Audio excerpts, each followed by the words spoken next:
जो बच्चा माइंड से कमजोर होता है, बुद्धि से कमजोर होता है, जो पढ़ने में कमजोर होता है, जिसका विवेक काम नहीं करता, कोई कंपटीशन एग्जाम उसका निकल नहीं रहा होता है, तो 1 महीने उस बच्चे को वो शहद चटाया जाता है तो बच्चा विद्वान हो जाता है। माता पिता को कहना नहीं पड़ता कि पढ़ने बैठ पढ़ने बैठ पढ़ने बैठ, बच्चा खुद पढ़ता है।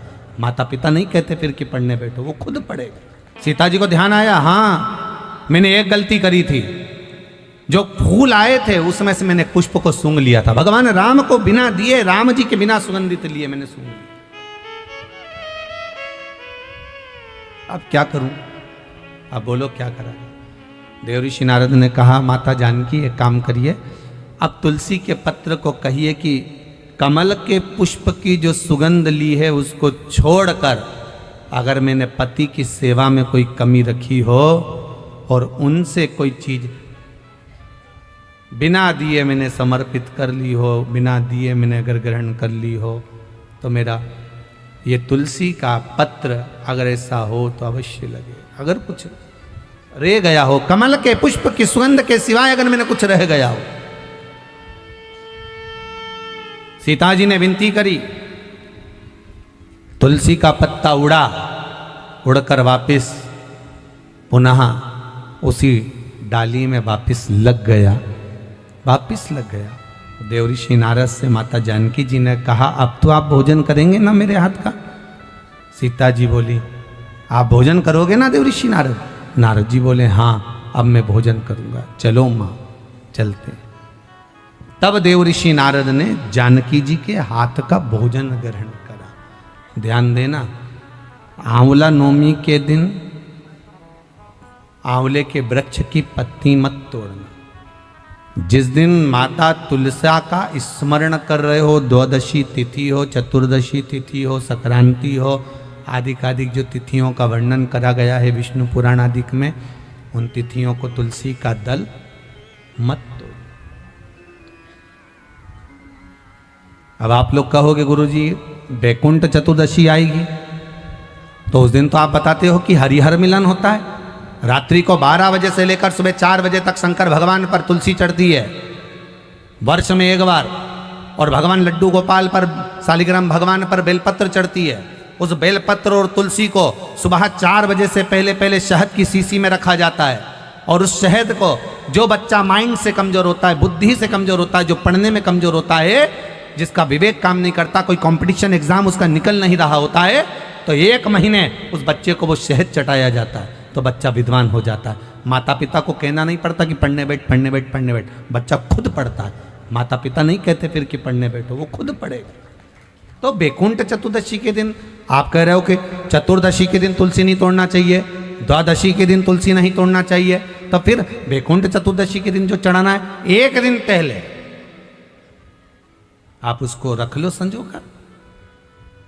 शिव महापुराण की कथा तो यहां तक कहती है कि अगर आप सोमवार का व्रत करते हो, संकट सोमवार का व्रत करते हो, 16 सोमवार का व्रत करते हो, और आप सोमवार के दिन अगर बेलपत्री के वृक्ष से बेलपत्र तोड़ रहे हो तो उसका भी दोष है महाराज, उसका भी दोष है। 1 दिन पहले तोड़ो।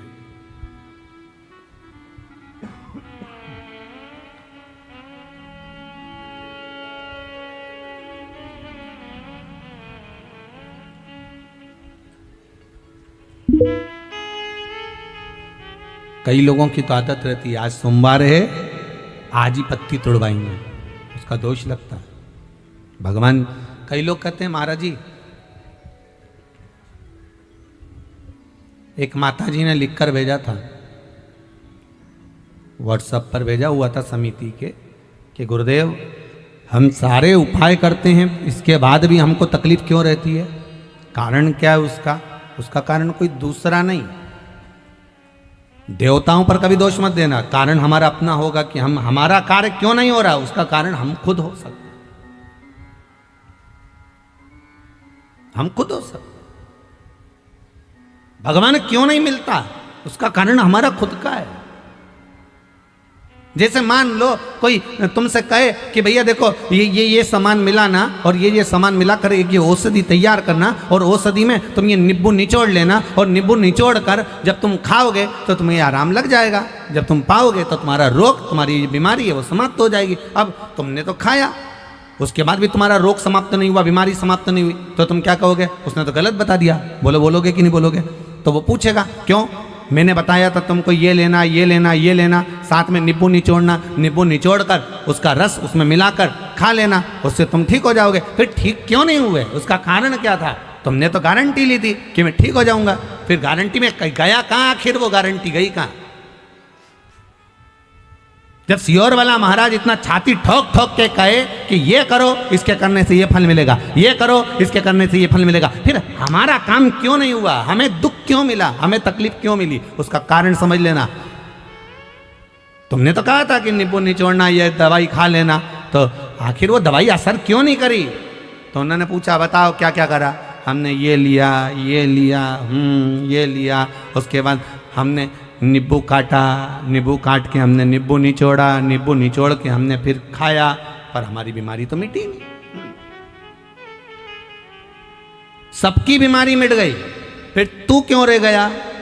भगवान शंकर ने सबका सुना, फिर तू क्यों रह गया? तुझे दुख क्यों आ गया? तुझे तकलीफ क्यों आ गई?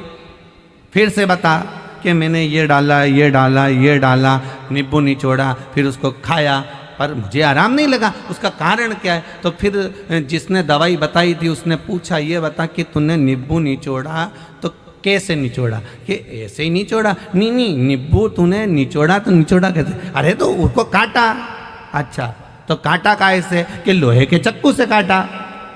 बस दवाई वाले ने कह दिया वो चक्कू जो था ना वो लोहे का था, और लोहे के चक्कू का जो उसमें पदार्थ लग चुका था, और लोहे के चक्कू का उसमें जो जंग था वो आ गया था, और वो निचोड़ने पर पूरी दवाई का नाश कर दिया, इसलिए तेरा काम नहीं हुआ। नींबू निचोड़ना था तो जैसे लोग वो कांदा नहीं रहे, कांदा कैसे फोड़ दे, ऐसे नींबू को फोड़ के और उसका रस निकाल कर, वो प्याज होता ना, प्याज को काट की जगह ऐसे फोड़ दिया, अब उसका रस निकाल कर तो जो नींबू का रस निकाल कर घोट के पी। अब की बार उसने वही करा, ना चक्कू से काटा ना तलवार से काटा, उसने नींबू को डोचा, उसका रस निचोड़ा, खाया, वो ठीक हो गया, हो गया, रोग समाप्त।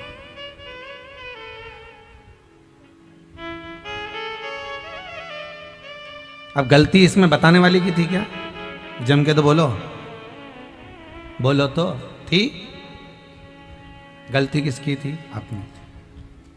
उसने कहा था नींबू निचोड़ना, इसने चक्कू से काटा। लोहे के चक्कू का भाग पदार्थ जंग उसमें लग गई, उसका असर दवाई का खत्म।